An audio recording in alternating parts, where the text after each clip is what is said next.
Rarement un verdict aura été aussi attendu. 6 ans après la sanglante nuit du 13 novembre 2015, la Cour d'assises spéciale de Paris a clos le plus long procès de l'histoire judiciaire française.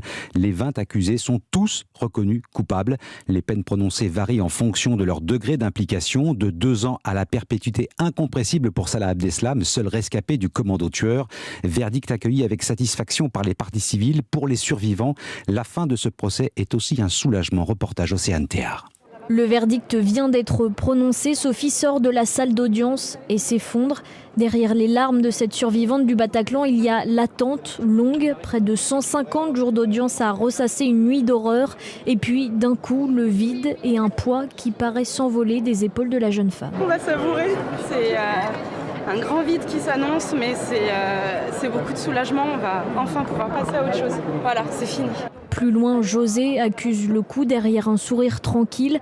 Lorsqu'on lui demande s'il est apaisé après le verdict, il lance « Posez-moi la question dans 3 mois ». José a perdu son fils, tué par balle au bar La Belle Équipe. On a vu un procès mémorable par rapport à la défense que l'on devait à notre fils, Victor. Est-il apaisé? Sommes-nous apaisés parce que nous le rencontrons souvent au Père-Lachaise? Non, les parents ne sont jamais apaisés. Car si le chapitre judiciaire touche à sa fin, affirment les parties civiles, les blessures du 13 novembre ne se refermeront pas.